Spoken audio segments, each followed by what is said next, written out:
Okay, let's get started there, folks. Welcome to another 2 p.m. PST Twitch stream. I'm your host, Transfer Jim, and today we're going to be getting back into doing some Pega. Now, um, got I got some emails from the person that's been kind of replying back to my suggestions and the like.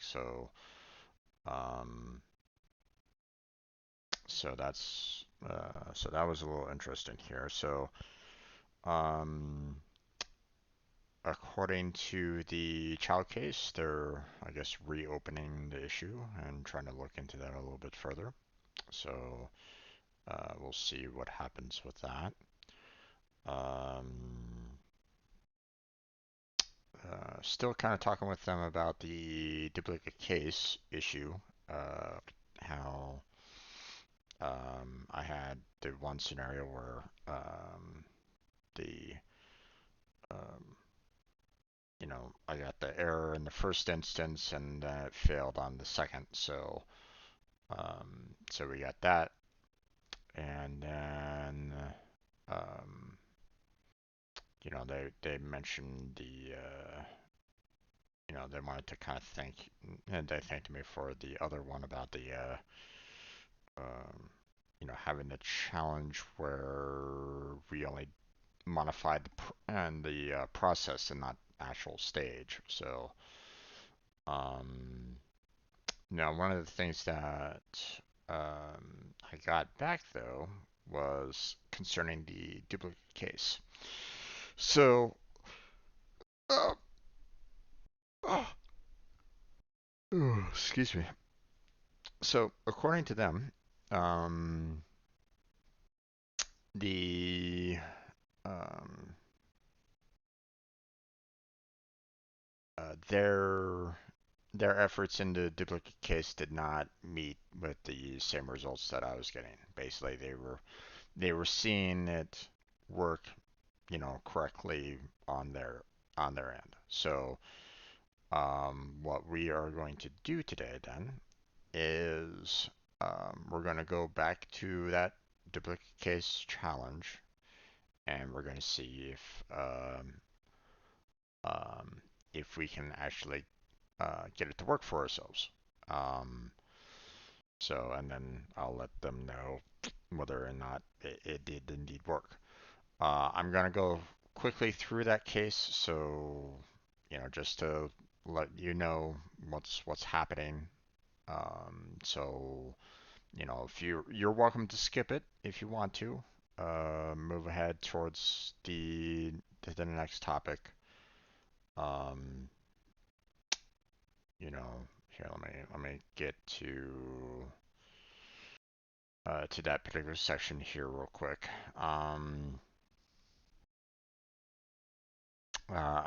I did want to address a couple things um, after I get to the right section here. Um, but one second. Let me. Um, let's see. Nope, wrong. um, okay, so we're going to be going on to pausing and resuming case processing. Okay, that's the intention. But we are going to go back into the challenge here and work on that. Now, um, the one thing that I want to address though, okay, as I do on all the beginning of my videos concerning Pega. One, I'm not endorsed by Pega, so don't consider it as, hey, I'm getting paid by Pega and I'm doing this for them. No. Um, this is, I'm intending it for my own personal benefit in that I'm working towards getting my certification for Pega, so that, I can apply for jobs that are requiring the certification.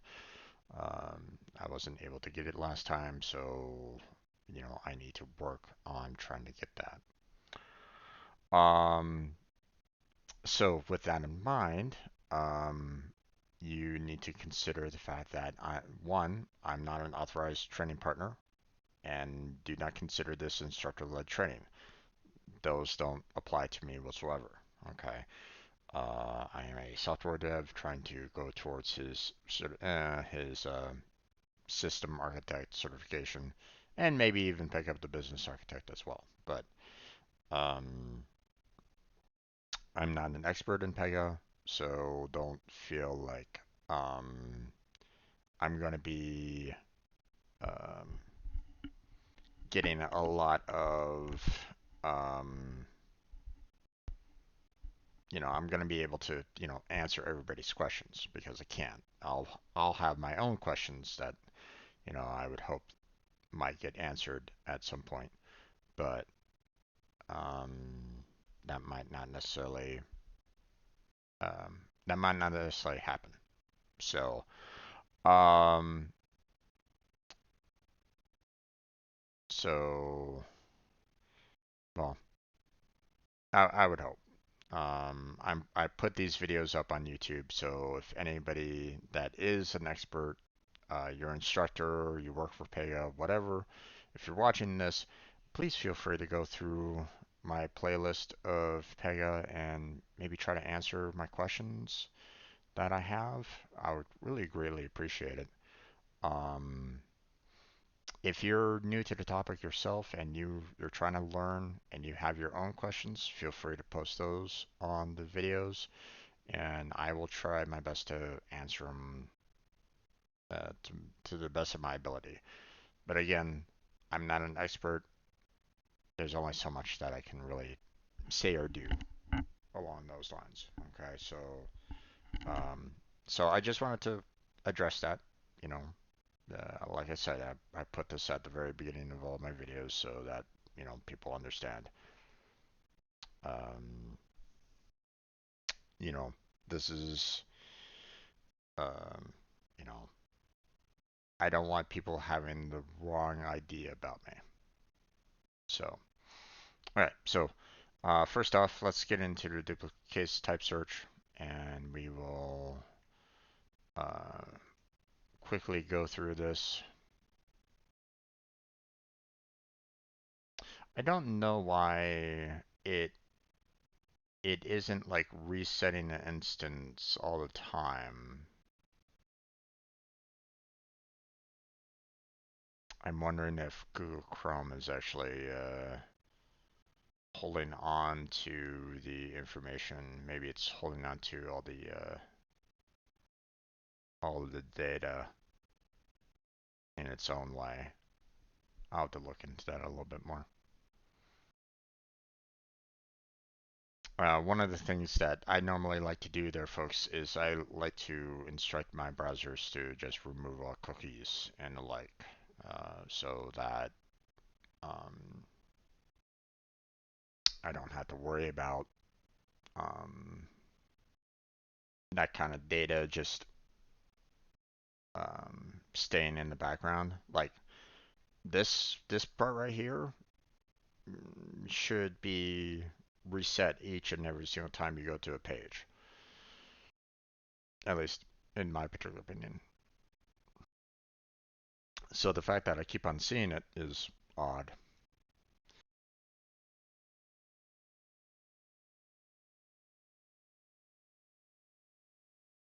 Okay, so we're gonna wait for that to set up here. Let me go ahead and put the password. I mean, the fact that it keeps on bringing up author at GoGo Road, does kind of show that, it's saving some information. I just don't know how much. So,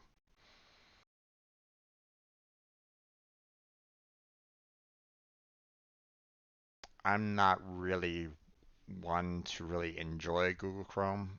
I once saw Google Chrome um, keep 14 processes on my um,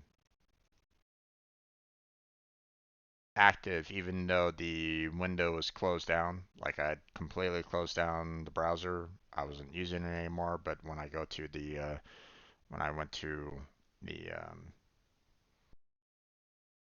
what's it called again?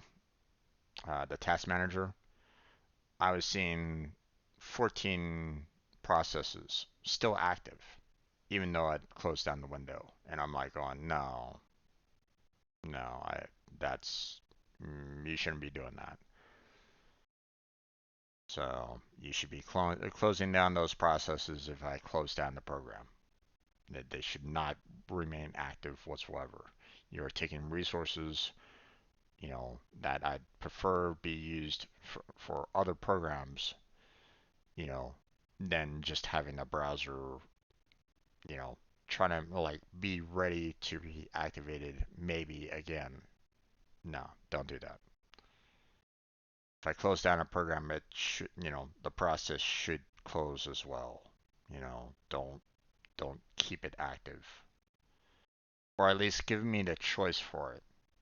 Don't automatically assume that I want this active. Okay, if I close down a program, it should be closed. There should not be any kind of process whatsoever there. Now, if I intend to go back to it, then sure, let me have that choice. But more often than not, when I'm done with the program, I close it down and that's it. I don't really need to go back to it later. So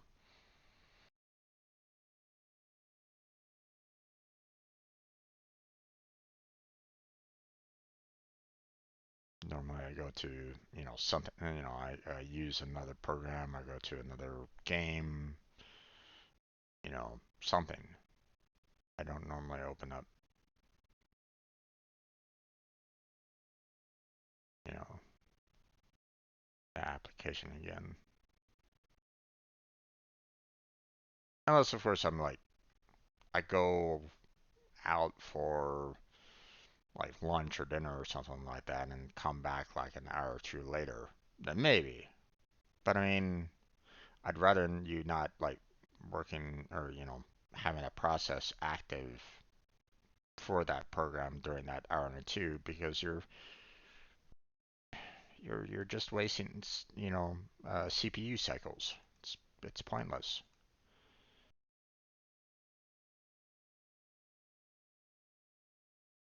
All right. So, new process.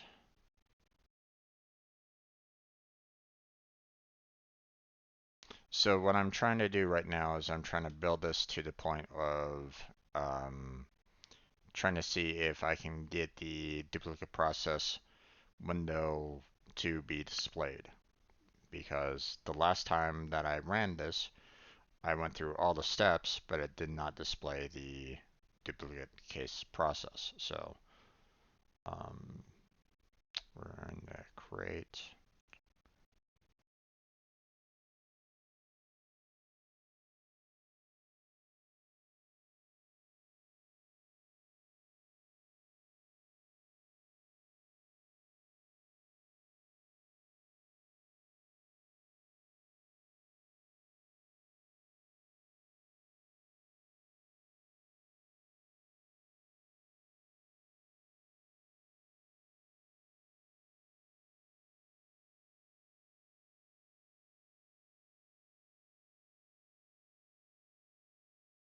Okay. We're leaving that as the default there.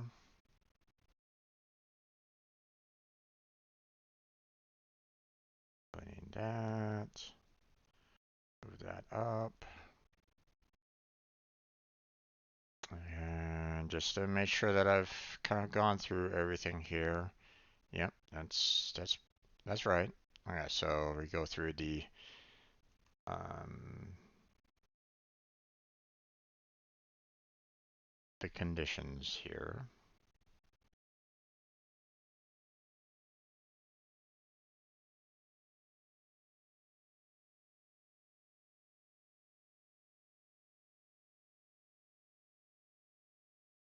Um,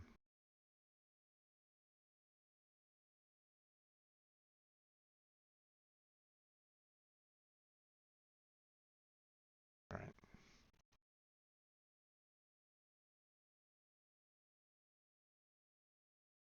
make model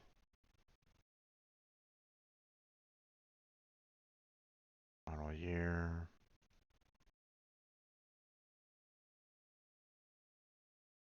And color.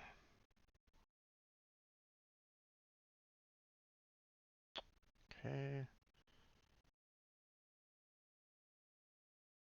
Now this one is 50.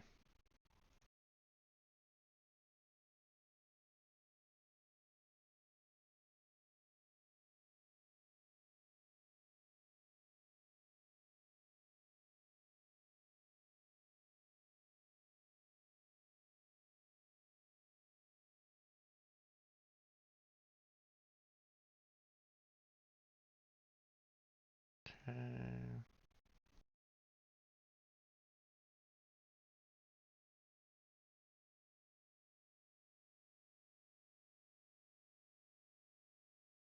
There you go. And okay.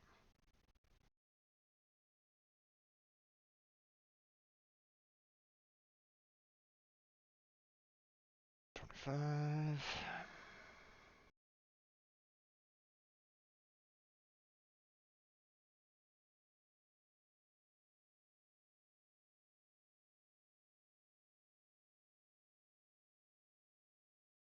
Oh wait.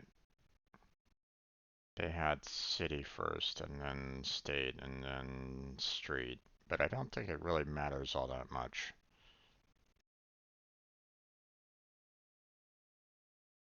Because the comparators are still gonna run no matter what. So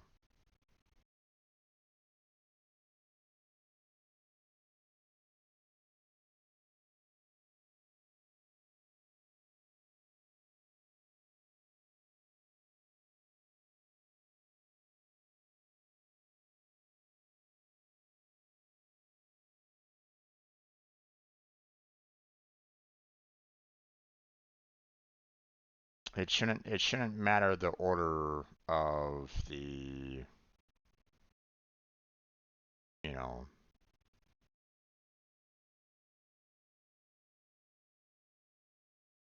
it shouldn't necessarily matter like, hey, this should be up above or anything along those lines. Um, so the ordering shouldn't necessarily matter, or at least one would hope. Otherwise, I just kind of screwed up here a little bit because they wanted city, state, and then street, um, but it really shouldn't matter.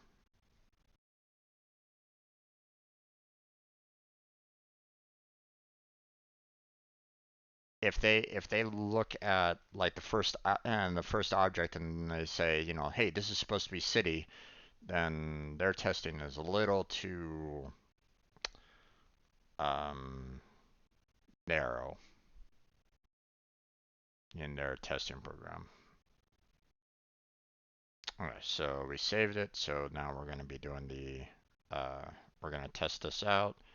Um, Once again, we're going to be using a different street, but we're going to kind of keep the sitting state the same, and we're going to keep the make, model year, and red the same.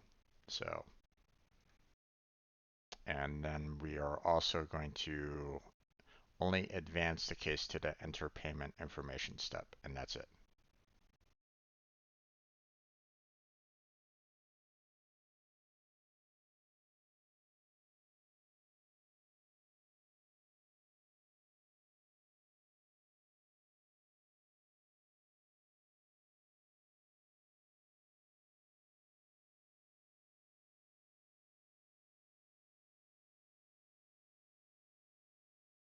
Okay, so we have one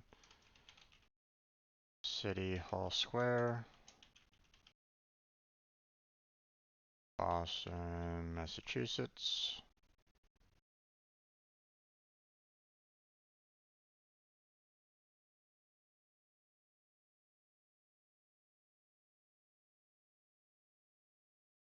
Okay.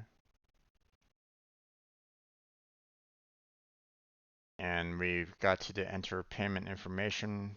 Once again, they don't have any kind of information here as to, how to, you know, proceed from step 4 to step 5. Do I close? Um, do I cancel? Do I exit preview? I'm not sure. So I'm just going to go ahead and exit preview on that one. We're just going to go ahead and save and run again. Supposedly that should, you know, both should be kind of created for the most part. So, okay. Now I don't remember the um, Boston City Library address. Um,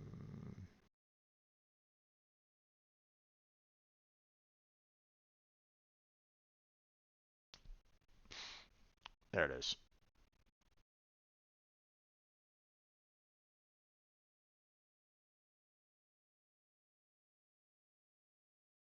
All right. Boston, Massachusetts. Continue. Same make, same model, and model year. All right.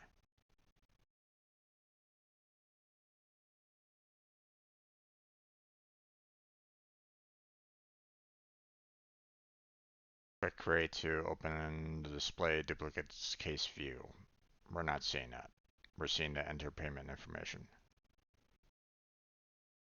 So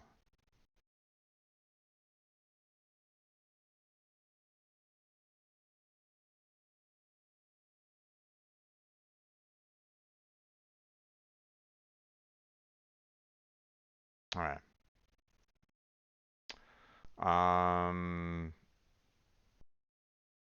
Well, with that, we've just proved that we were able to kind of bypass the duplicate cases view. So let me go ahead and send the email. Okay, so um,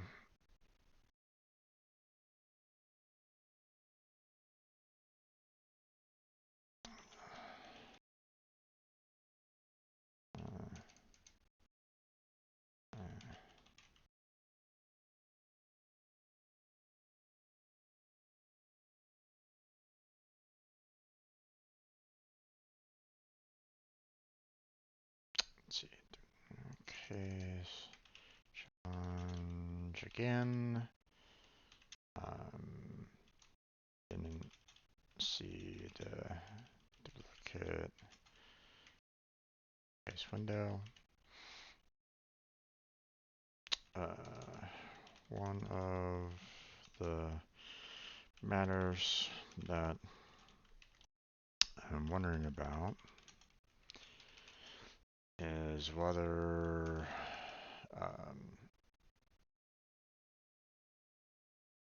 is how you proceeded to stop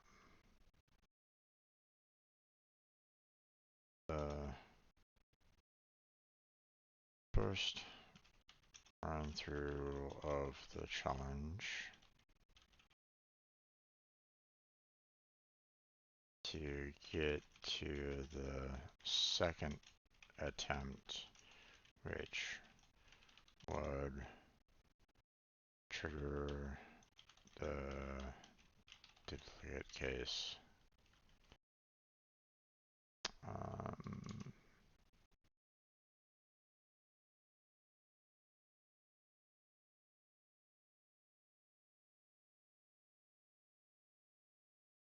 Let's see.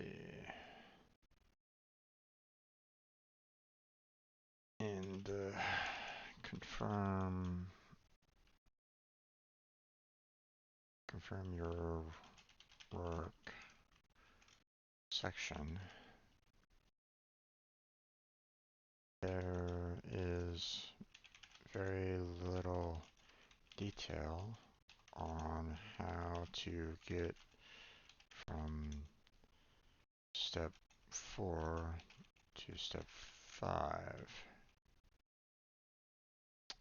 Do you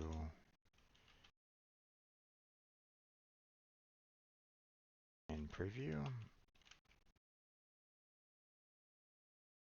Cancel? Close?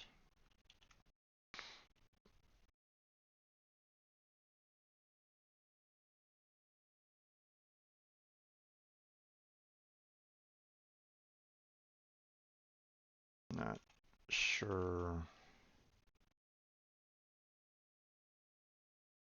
if it should really matter because all 3 should technically trigger the duplicate case,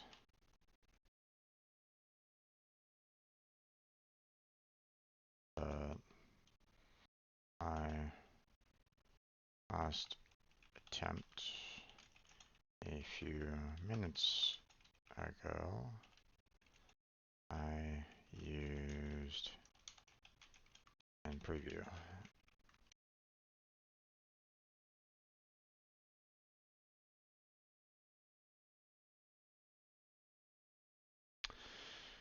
Okay,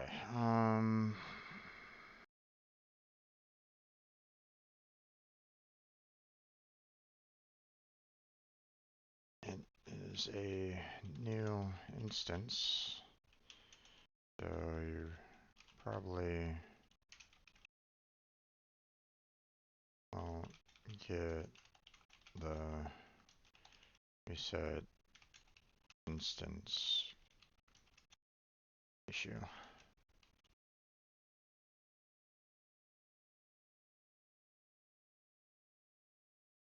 Let me know if you have any further questions. Yeah.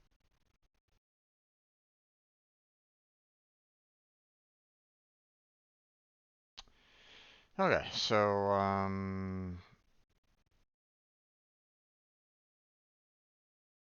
there's that. Did I suddenly have? Okay, we got a new email.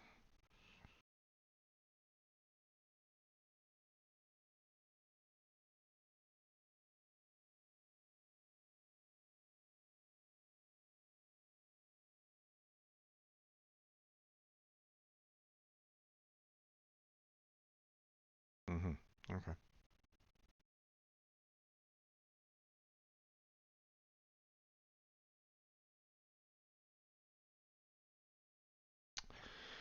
Okay, so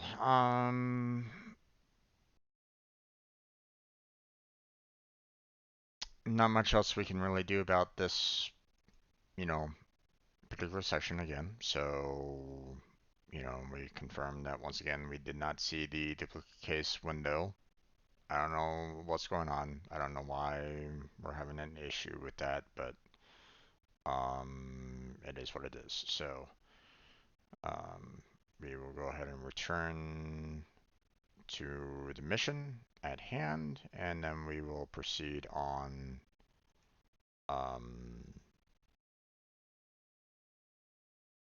to the next topic.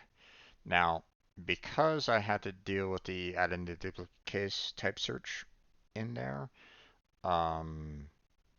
most likely I will not be able to get to the challenge or pause and resume case processing. I was kind of hoping that I could, given how much might be within this module, but most likely not in this particular case now. So, okay, so I mean, unless there's very little here, but I kind of doubt it. Alright, so let's proceed here. Case workflow dependency. So you can enforce dependencies using the wait step. The wait step allows you to pause and resume case processing when the case meets conditions that you define. For example, when a customer submits an order to purchase a mutual fund, the processing is paused until the end of the day, and then the fund value is calculated. Um, so wait types. The wait step can be configured to pause case processing based on wait type, case dependency, or timer. Case dependency. The case dependency wait type pauses case processing of a parent case until the child case dependency resolves. You create a case dependency by adding a wait step to the parent case. When a parent case reaches the wait step, the case pauses until all child cases and or any child case of a given type reach a defined status.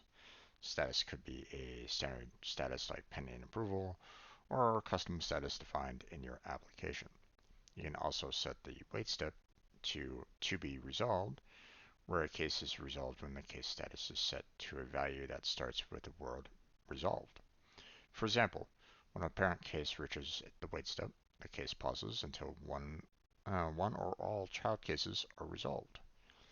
The hierarchy relationship between cases, such as parent and child cases, must exist for the wait shape to consider the dependency at runtime.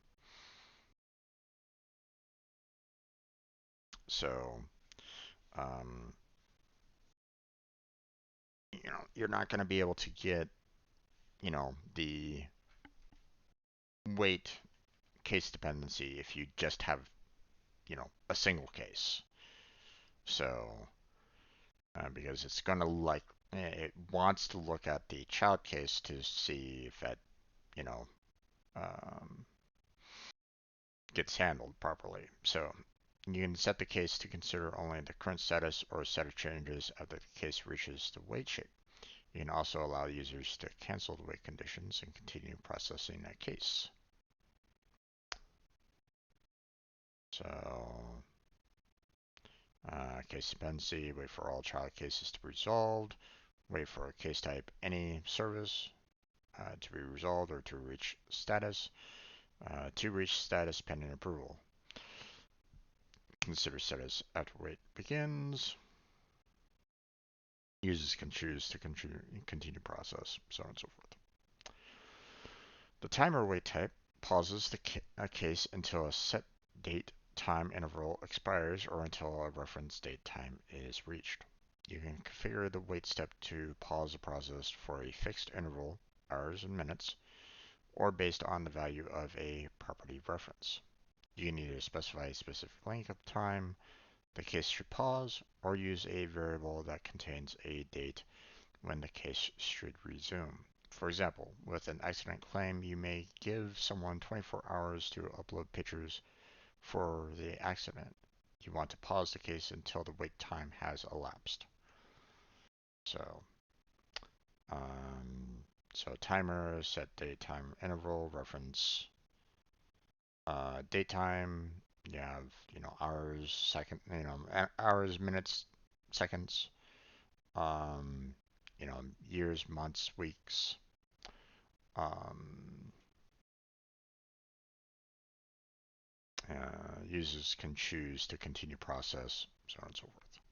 So, um, now take for example, I had that one conversation with, with a viewer who was kind of talking about, um, uh,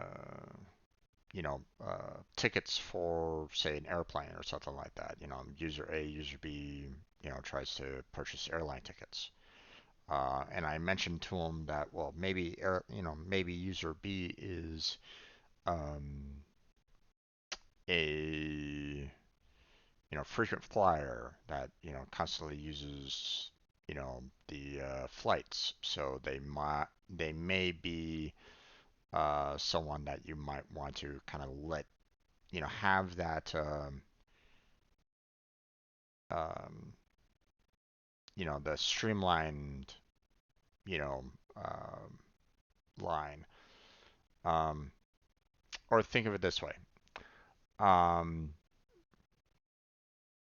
uh, at Disneyland, um, they, uh, a lot of people got kind of tired of like waiting for hours for a ride.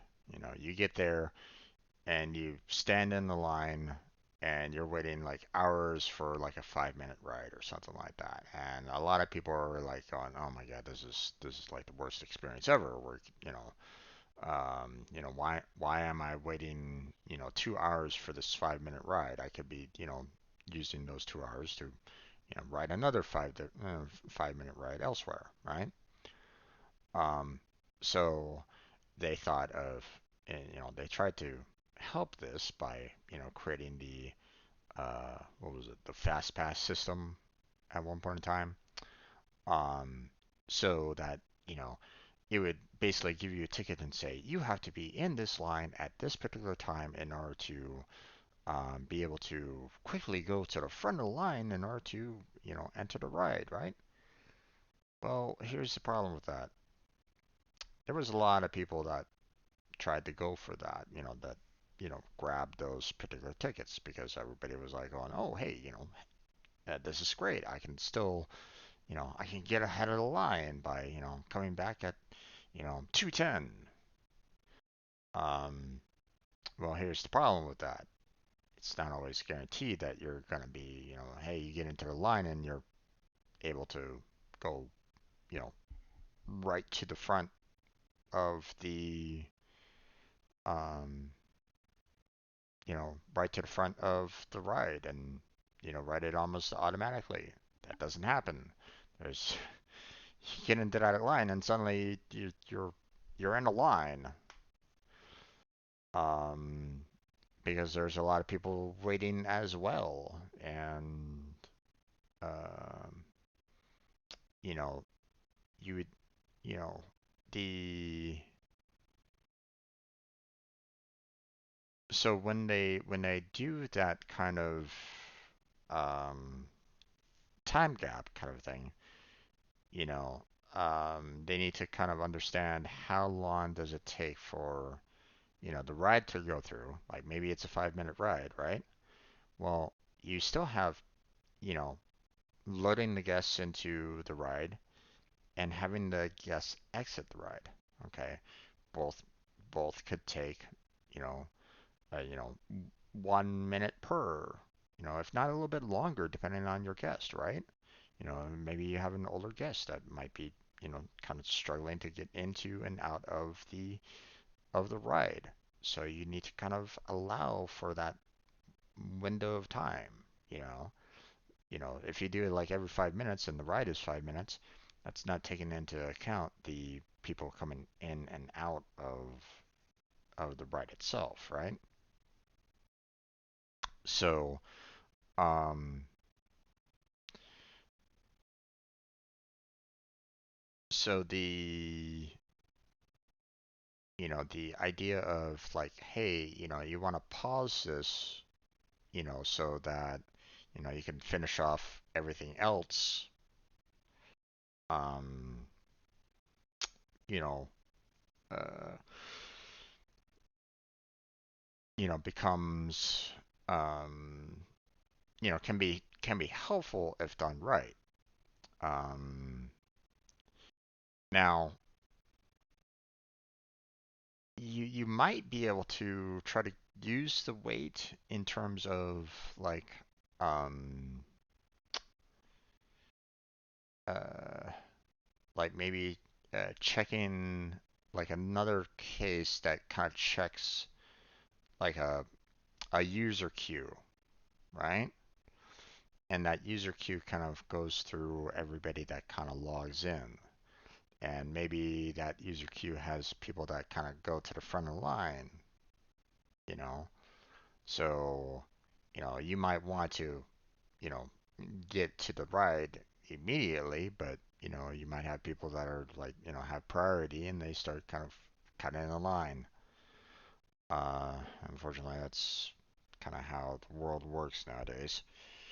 It's not always the simple queue anymore. Um, I mean, don't get me wrong. I did like the idea of the whole fast pass kind of situation where you grab it, you come back at that particular time. You know, but at the same time, um, in a sense, allowing for people to kind of cut in front of you. Like if you're waiting for the 2 hours to pass to get into that line to get into the ride, and suddenly you have all these people doing the fast pass that are basically trying to cut ahead of you. So it's just one of those things. It's like you know, um, but the wait step might be able to kind of help you out constructing something like that. Potentially because now you're for for the user that's in the parent class, they're going to the child class and going, hey, is there anybody in the queue?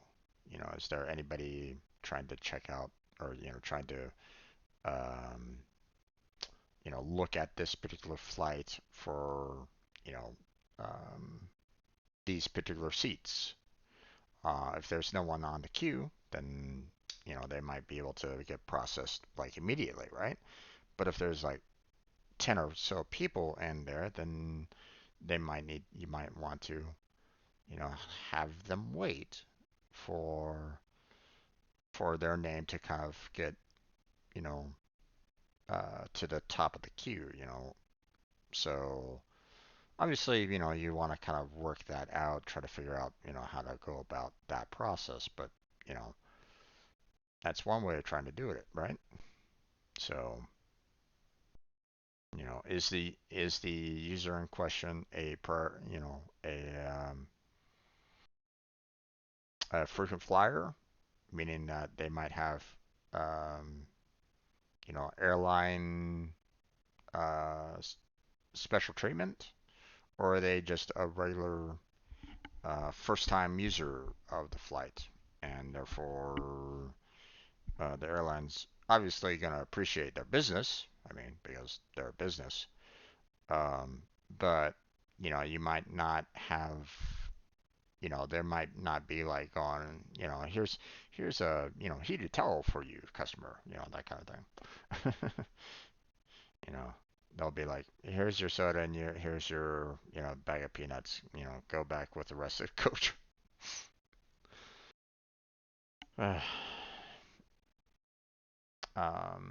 Okay, so wait step versus user action. It is important to recognize the distinction between deliberately pausing the case by inserting a wait step and delays in the case processing that occur while awaiting user action on step assignment steps. On assignment steps that must be completed before a case can proceed.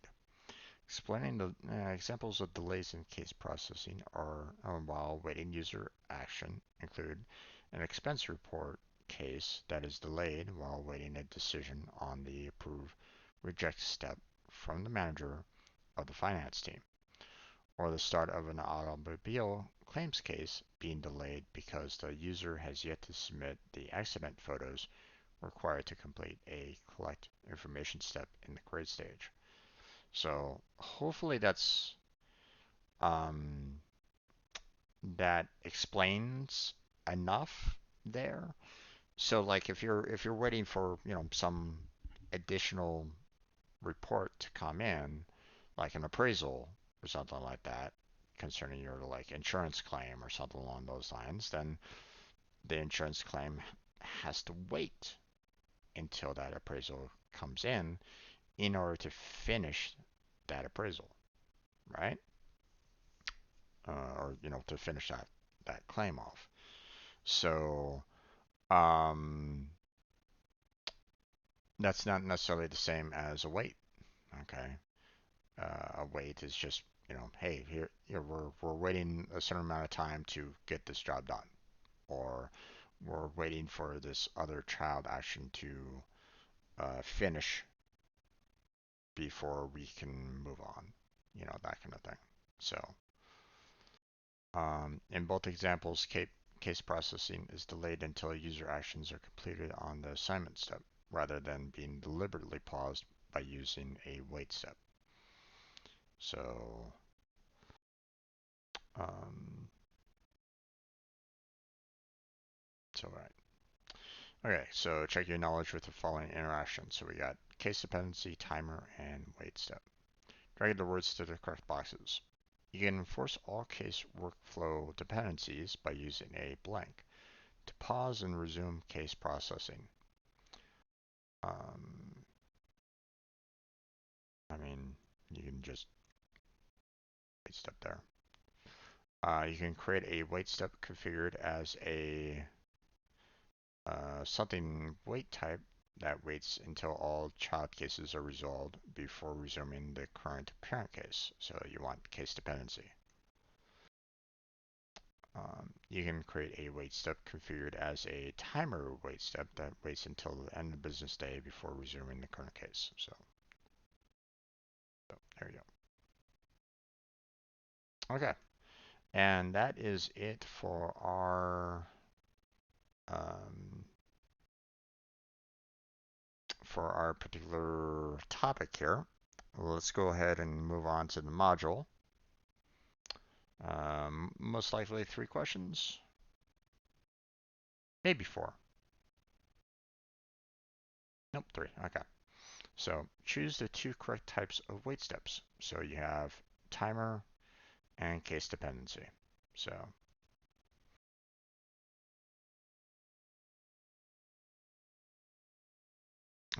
timer wait step specifies a date and time or time interval. Case dependency occurs when the parent case waits for the child case. Now, I could go back and check out the other answers, or at least 2 of the other answers as failures and see what happens. But hey, we got that right first try. Nice. Moving on. Which requirement is best implemented by using a wait step in a case? So you cannot complete a purchase case on a website unless you complete a new account subcase. I mean, that sounds about right. Um, let's check the others out though. You cannot proceed with an expense report until a manager approves the request. No, that's an assignment um, step, and so that does not fall into the wait step. So you don't need to worry about that. You must pause a case until a user uploads a signed document. Once again, that's not a wait step. That's an assignment step. So don't need to worry about that one. You need to send an email after a user completes a form. That's not even an assignment step. That's not even a wait step. That's an automation step that sends the email. So this one doesn't even work. So the first one is the only answer. So use a wait step configured as a case dependency.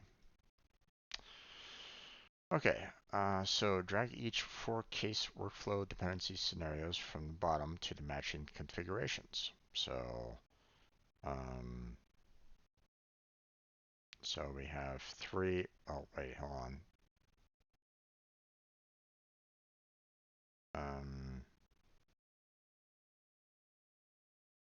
We have 3 and 3 here. Why are they stating 4?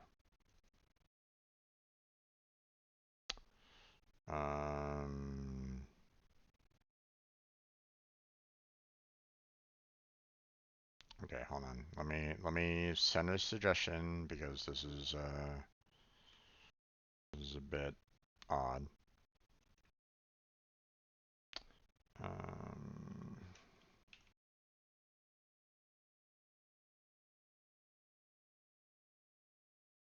I only see gray. Where is the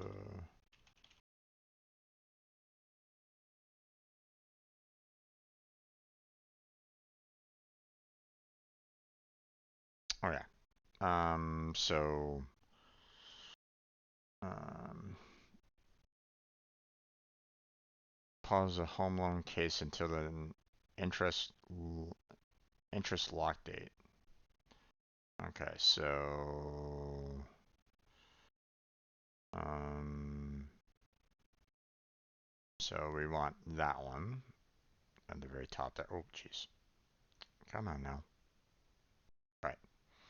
So pause the home loan timer case until the interest lock date. There you go. Okay, so we just have two here. So um, pause the parent case until the system request child case status is resolved completed. Um, Result completed is not shown anywhere on this particular example, but you see to be resolved there, so that one goes there. Pause the assistance request parent case until the server's child case reaches the status of pending. So you don't have the assistance request per se being shown here, but you do see until a service child case, any service, wait for case type, reaches the status of pending. So there you go. They all work out. So there we go. So finish that off, hit yes, and results will be 100%.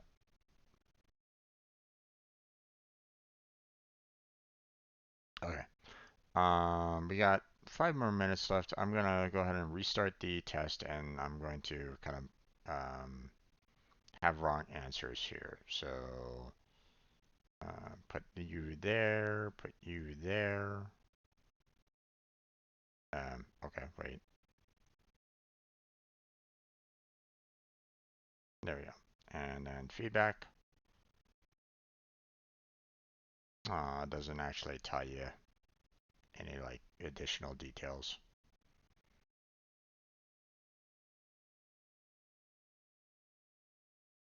One would think that, it'd be nice if they actually kind of told you additional details. Okay, so wait steps are timer and case dependency, so let's do approval and paused for feedback. Approval is not a wait step type, and timer is a wait step type. Paused is not. So, um,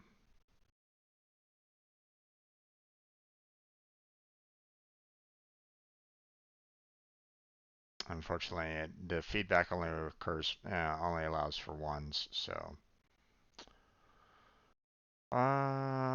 we can only do this once as well. Um, so we know the last one here is the one that we actually need, but um, we already know about the manager approval assignment, and the send an email is more an automation. So let me go ahead and do this one because it's not it's not like uh, completely obvious that it's an assignment, right? So, um, but yeah, in this scenario, it is more appropriate for you to use an assignment task. So that's what the user uploading a signed document is all about. So,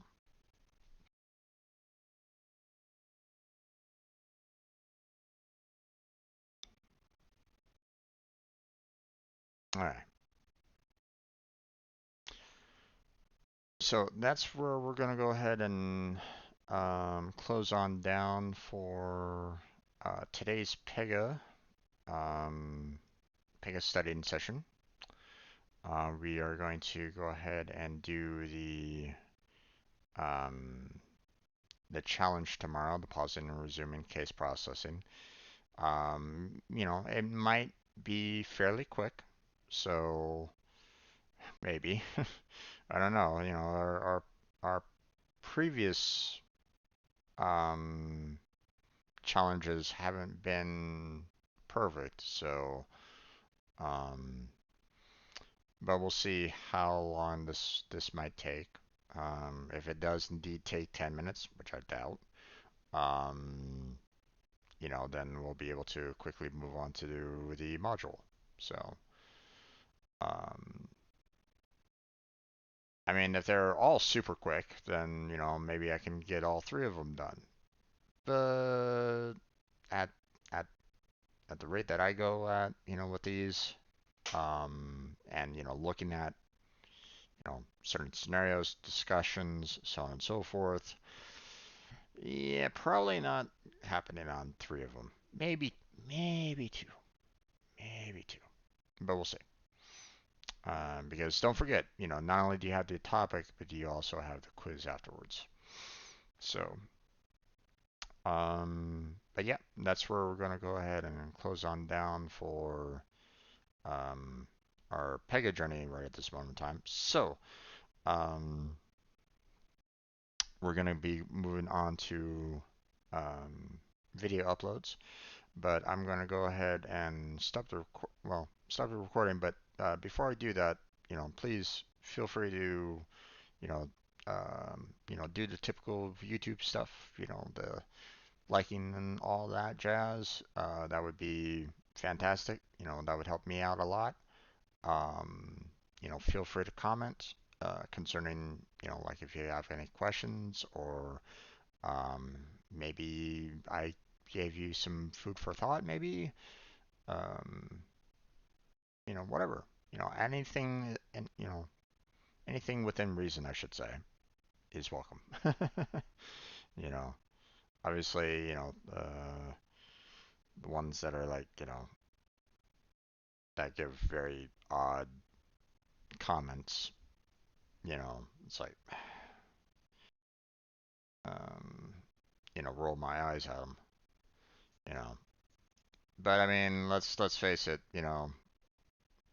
I'm probably still gonna be getting the occasional, "Hey, I'm first," or something along those lines. So, um, so yeah. But that's it. So thank you very much for watching. I appreciate it. Hopefully I catch you next time. Until then, take care. Have a good night. Stay healthy. Stay safe. And I'll catch you strangers next time.